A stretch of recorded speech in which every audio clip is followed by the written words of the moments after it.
Hi, my name's Robin Tudor and I'm the founder of Empower Total Health. And the topic that I want to talk to you about today is dementia and, most importantly, what we might be able to do to prevent dementia. Now, dementia is the butt of many jokes. I suppose that's what humans do. When we're scared of something, we make jokes about it to try to feel better about it. So you see those stickers on the back of Winnebago saying adventure before dementia. And people, even my age, will laughingly say, I'm having a senior moment, when they forget someone's name or phone number or some fact that they absolutely know they just can't retrieve at that point. There's really nothing funny about dementia. I've lost several members of my family and extended family to it. My mother-in-law endured a 10-year decline into dementia. Several of my aunties have died because of dementia.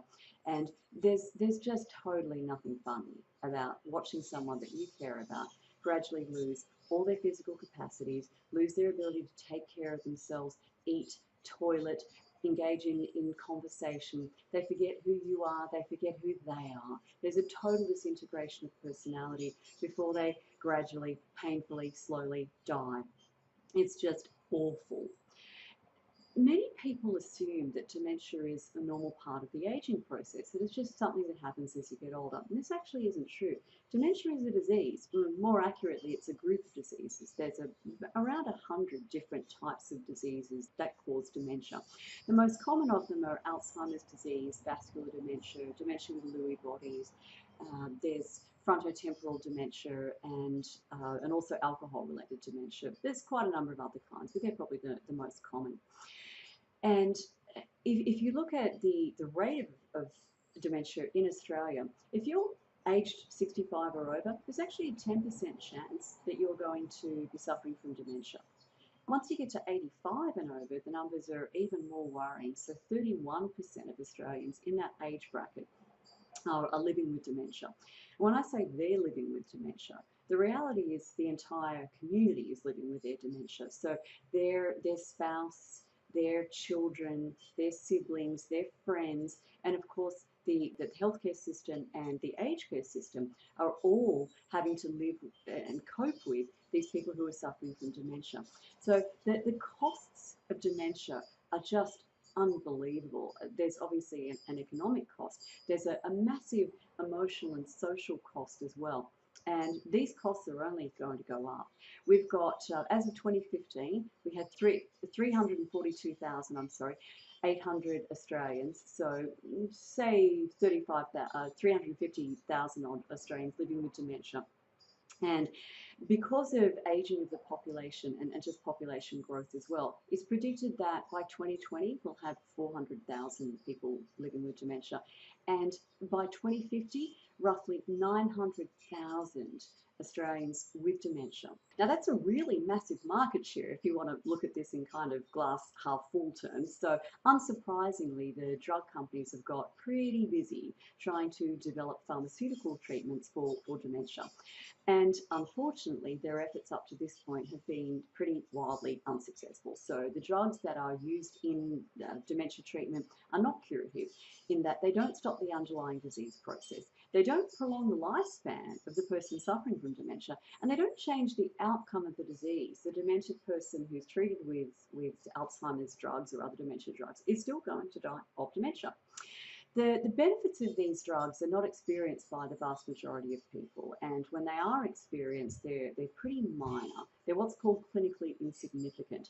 So much so that back in 2005, the British National Institute for Clinical Excellence, whose acronym is NICE, which is nice, advised the National Health Service in the UK, that's kind of like their version of Medicare, to just stop paying for these drugs for the vast majority of Alzheimer's patients because the drugs didn't work. Now, unsurprisingly, this caused a firestorm of criticism from the drug industry. And between their lobbying and the activities of the patient front groups, a lot of disease activism groups that people think are charities, they're actually front groups that are funded largely or even solely by the drug companies. And people donate to these, what they think are charities in good faith, and it turns out that they're just basically a PR division of the drug companies. So there was a lot of lobbying, and the UK guidelines eventually got watered down, and softened in terms of their position. But the fact remains, we really don't have effective medical therapy for dementia. And in the absence of effective medical therapy, a lot of people have latched on to the idea of keeping their minds active by, for example, reading, doing crossword puzzles, learning a foreign language, hoping that that will stave off their dementia.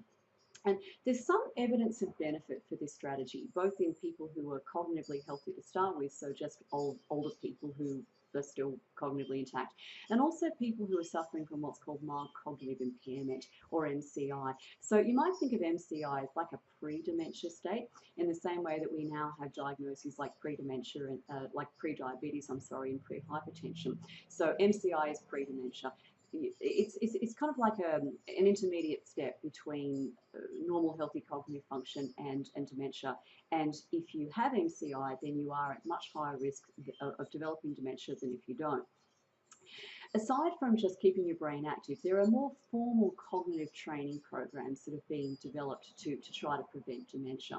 Some of them are delivered by health professionals. Increasingly, they're designed so that they can be delivered by computers, so people can actually do their cognitive therapy, their cognitive stimulating therapy at home. And again, the studies have shown some benefit for these strategies, but results have been mixed and not necessarily breathtaking in their scope.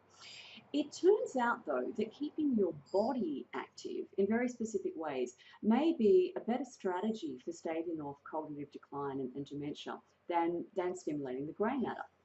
A team of Australian researchers based here in Sydney, conducted a really interesting study, a very well-designed study, in fact, that compared the effectiveness of a formal cognitive training program. So this was computer delivered. There were multiple modules. It was structured, multi-domain. So people worked through this program step by step. And they compared that to a high intensity progressive resistance training program. So this essentially was weight training.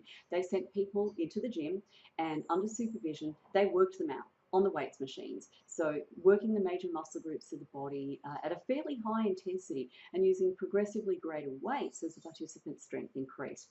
And what they wanted to do was to compare the effectiveness of the cognitive training program with the physical training program in terms of how effective it was at preventing people who already had mild cognitive impairment from progressing or declining, you might say, into dementia. So they had 100 adults recruited into this study and they randomized them. So they just randomly allocated them into one of four groups. So you had your cognitive training group, they did the computer program, and they had what the researchers called a sham exercise intervention. So this was like a placebo control. They basically got these people in a room and had them stretch a bit and sit on chairs and do a few calisthenics. Nothing very strenuous, nothing that would raise the heart rate, nothing that would make them any physically stronger. So that's your cognitive training group. Then you had your progressive resistance exercise group. They were sent off to the gym and worked out.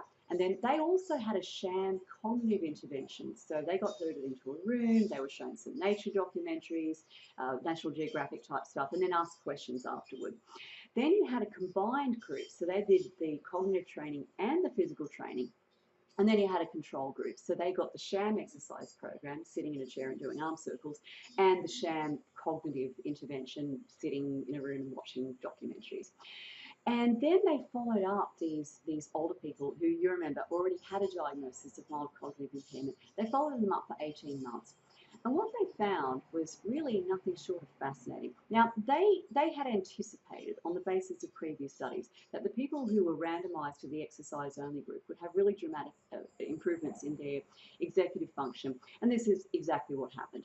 Executive function describes the higher-order cognitive skills that we use to control and coordinate all our other thinking abilities and our behavior, so that we can plan and execute goal-oriented behavior. And the goal might be anything from getting dressed in the morning to planning a space mission. Both of those and anything in between involves executive function. What was really interesting, though, and this was quite contrary to the researchers' expectations, was that the exercise-only group actually did better, substantially better, than the combined group, the people who were getting the cognitive training and the exercise intervention. As in 60% better scores in terms of executive function at 6-month follow-up and 74% better at the 18-month mark.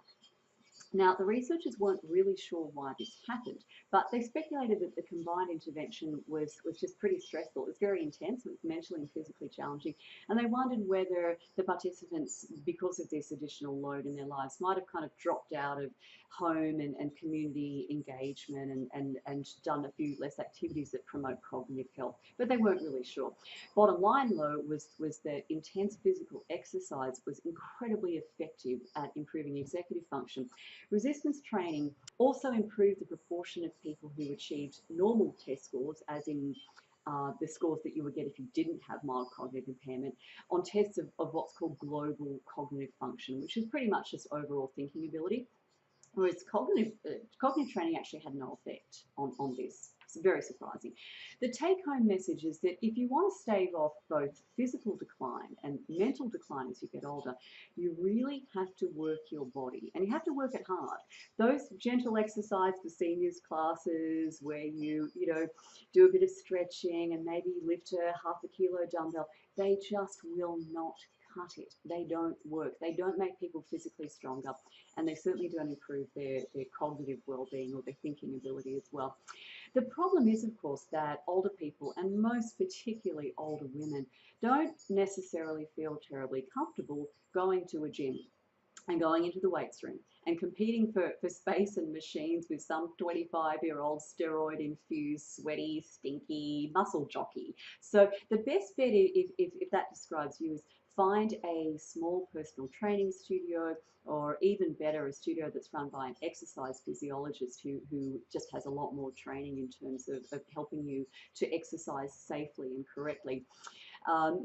Short of that, an experienced personal trainer who's done some additional training, some additional studies in working with older people is a great idea.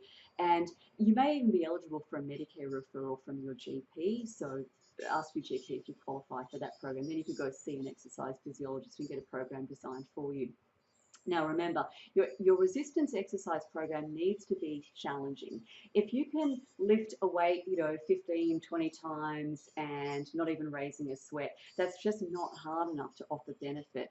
And aside from being challenging, the program needs to be what's called progressive. And what this means is that once you reach the point where you can do 8 or 10 repetitions of an exercise with a particular weight and it's getting easy, you make it harder by increasing the weight or changing to a more challenging version of the exercise. I should also mention here that cardiovascular disease, heart and blood vessel disease, is a major risk factor for developing Alzheimer's and vascular dementia, which are the two most common forms of dementia. It's extremely probable, it's almost certain, that the same dietary risk factors that put you at high risk of having a heart attack or angina or other manifestations of cardiovascular disease also contribute to brain disease. And there's an old saying that says you can't out-exercise a bad diet. And this is true whether you're 25 and want to have a six-pack, or whether you're 85 and don't want to end up in a nursing home suffering from dementia. So be sure to couple your resistance exercise training program with a heart healthy eating plan, which I have a lot of information about on my website, empowertotalhealth.com.au. So if you have listened up to this point, you're thinking, this sounds like a good plan, but I have no idea where to get started. Or I've tried exercising before, but I just can't get into the habit, or I go well for a couple of weeks and then I fall off the wagon. I've never been able to maintain an exercise habit. I'm actually covering this very topic, how to work exercise into your life, how to set up an exercise routine that benefits you and that you can live with forever. I'm covering this in detail in a webinar that I'm running for members of my Empower Ed program. That's education that empowers you. And the webinar is called Get Moving, how to set up and maintain an exercise routine that works for you. It's going to be at 8 p.m, that's Sydney time, on the 28th of February this year, 2017. And you can get all the details of the program at empowertotalhealth.com.au/empowered. So that's just EMPOWERED. And if you are not yet a member of the program, your first month is free. So go ahead and join in the program. We'll be covering in detail how to put an exercise program together and how to stick to it. And of course, there'll be plenty of opportunity for audience questions and participation. So I hope this has been valuable for you. And if it has, please like the video, share it with your friends, and I look forward to speaking with you again next week.